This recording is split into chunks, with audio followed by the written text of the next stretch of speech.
Money FM 89.3. Good morning. It's the Breakfast Huddle. I'm Elliott Danker. You know, as we enter the end of year travel season, ASEAN is seeing a resurgence in travel as borders are reopening and the region continues its recovery from COVID-19. But at the same time, you've got customers becoming more digitally savvy, and of course, they're expecting their digital journeys to be seamless. They want it simple, they want it integrated, allowing them to perform transactions of different nature, such as banking, lifestyle, all within a single platform. So what are things looking like in terms of trends when it comes to consumers' travel sentiments as we head into this hot travel season? And how is UOB as a bank supporting their customers in their travel ambitions to fuel the economy's recovery? With me is Jacquelyn Tan, Head Group Personal Financial Services for UOB. Jacquelyn, good morning. Good morning, Elliott. Thanks for having me. It's always nice to be able to talk travel. It's something that we all look forward to. But I suppose, Jacquelyn, can we start off with UOB's 2022 ASEAN Consumer Sentiment Study? What was the aim of this survey and what were some of the highlights for you? So we conduct the ASEAN Consumer Sentiment Study on an annual basis, and this is the third year running that we've been doing it. It's conducted online, reaching out to more than over 1,000 consumers, over 5 markets: Singapore, Malaysia, Thailand, Indonesia, as well as Vietnam. And the intent of these studies is to understand the consumer trends as well as the insight, see how shifts have been happening, and especially more concerning, especially in the last few years, where we have seen a lot of disruptions that's been happening in our everyday lives. And it's essentially helping us understand consumer insights for us to better design solutions to serve our consumers overall. I like when you talk about consumer insights, because the first thing that comes to mind is, where does optimism stand in all of that? I mean, how are we looking like in terms of travel recovery? You know, it's a great question. And as we approach the year end, what we have also seen is a huge bounce back of the region's travel industry as borders have started reopening. There is increased optimism, of course, where I think from our survey, we've seen more than 70% of our consumers indicating optimism towards international travel resuming in the next 1 year. Okay. And something closer to home, right, Elliott? In Singapore, we see that number about 63%.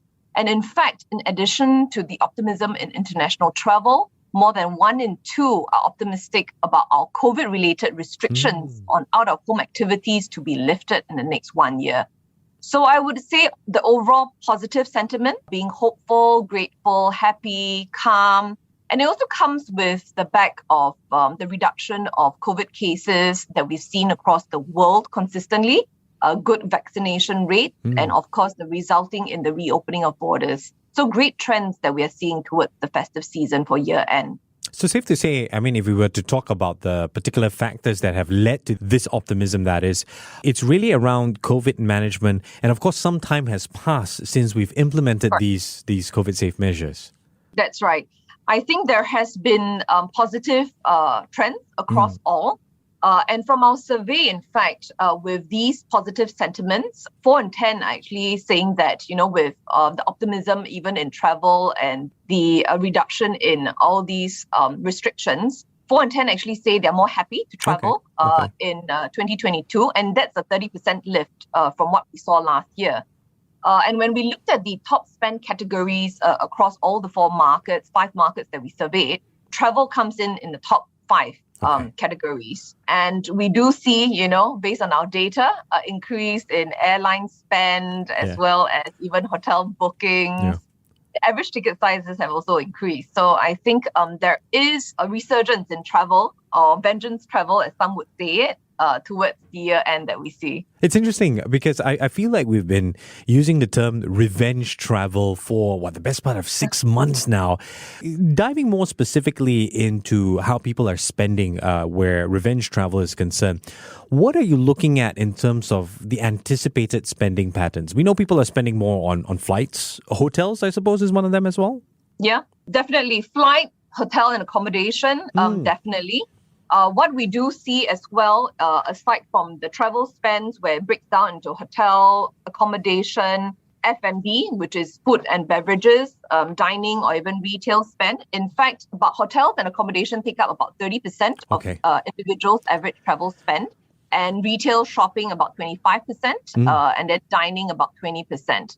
But it's a great point that you brought up, Elliott, with regards to the shift in consumer spend. So aside from travel, actually in the last 2 years, we have seen really changes across consumer spending as a whole, with the rapid adoption to digital, shift towards e-payment, as you've mentioned earlier, displacing cash as a mode of payments. And we have seen growth in both credit as well as debit card spends, as well as alternate payment modes.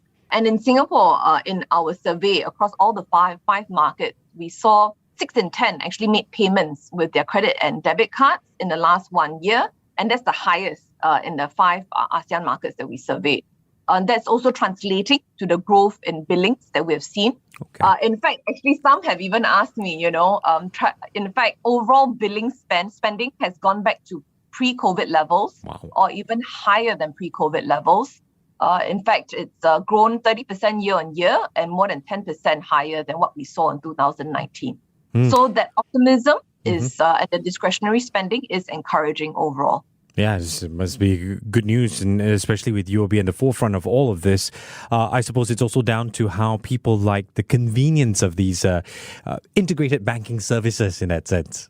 That's right.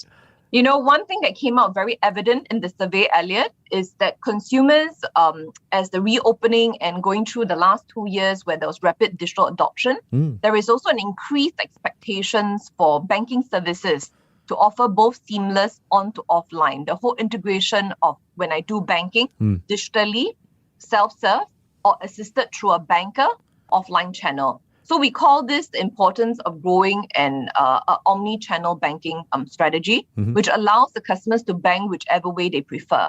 And based on the survey, what we have seen as well, customers prefer engaging with a banker or assisted services, especially when it comes to more complex financial services, when it comes to wealth planning, goal-based wealth planning, or even long-term considerations of borrowing needs like mortgage loan. Okay. However, for simple services, they're very happy to embrace it digitally 24/7. And based on the survey, that what we have seen, more than 78%, for example, an application for a credit card or even a deposit account, they're very comfortable to do it online. Okay. Or even looking at their rewards, right? We're talking about card spending. When they look at how much rewards they have earned, more than 88% are very comfortable of doing that online. So what we have seen is the importance of being able to serve customers, both digitally, self-serve, as well as assisted. And the demand is there and the preference is there. And it's important for it to be simple as well as intuitive. I was actually gonna touch on that because I was wondering, and it was a bit cheeky of me, if I spend more on my card means I have an expectation for some kind of reward. Is this a common consumer sentiment that we're seeing now? That That's expectation right. of reward. Yes, I mean we talked about increased expectations overall in terms of how they're being served. That of course doesn't exclude rewards altogether. Consumers overall they want value, right? They want banking products or propositions that tailor to their lifestyle spending, whether it is through cashback, through miles, through rewards, or whether me as a lifestyle, whether I'm a globetrotter, deal hunter, trendsetter. I would like credit cards or value propositions that suit my lifestyle because consumers at the end of the day want value. But on top of value, they also want deals that are relevant to them and timely. Gone are the days where we're bombarded with a lot of offers and deals out there, and it's difficult to decipher what's most relevant. And that's where smarter money management comes into play, where banks use data, transactional spending data of consumers, when they spend, where they eat, how they transact, and use AI-driven insights to recommend relevant deals. And that means, for example, if travel's of interest to you, or if you're more of a family man, how would you prefer to dine, where you prefer to shop? These are things that I think becomes more relevant to consumers. And then the last but not least, aside from value, aside from deals that are more relevant and timely, things that needs to be simple as well as transparent. Yeah. We talked about rewards, right? The big things. Everyone is shouting about 10 times rewards, 5 times rewards, 3 times rewards.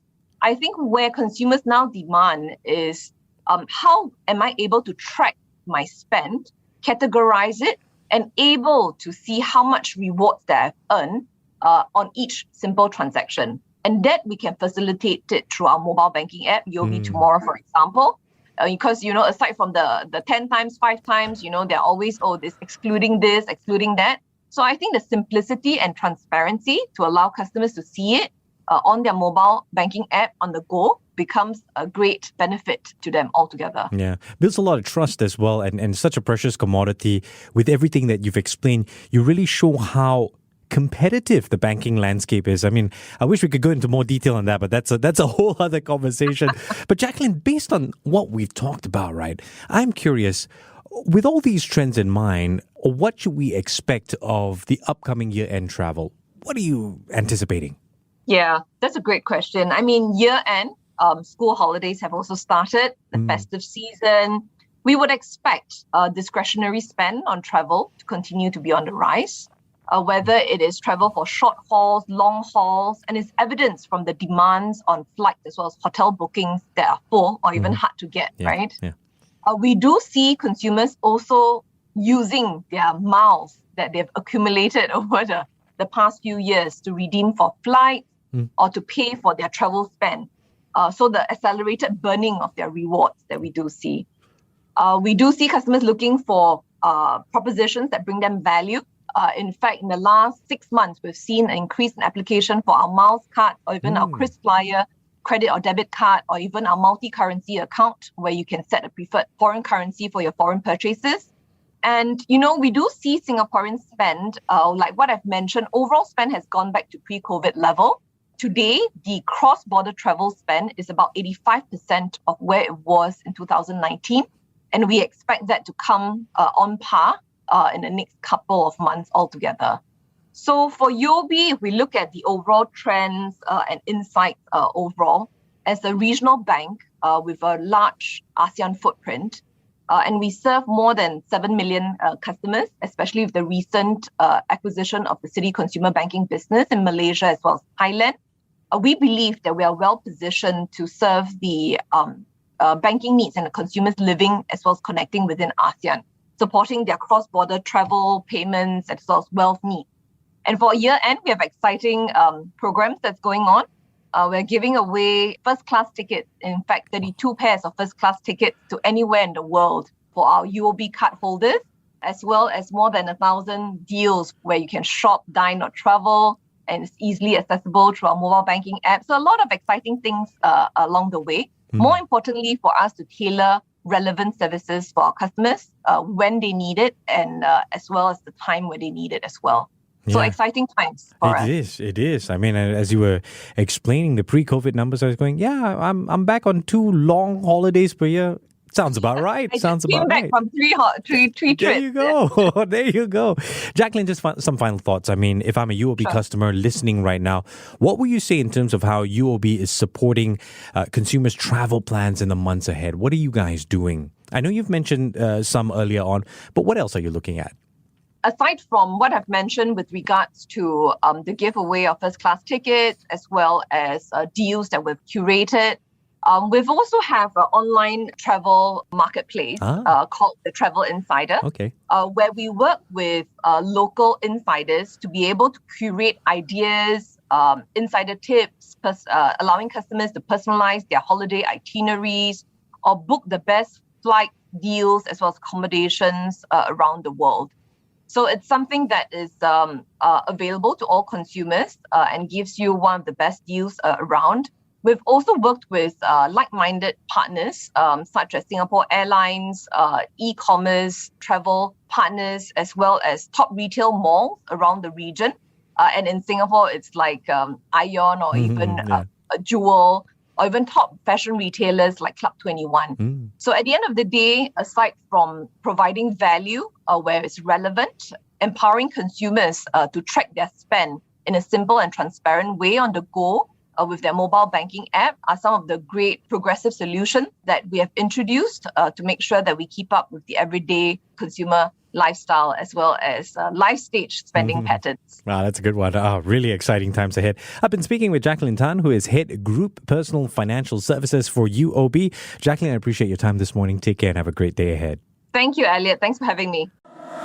Money FM 89.3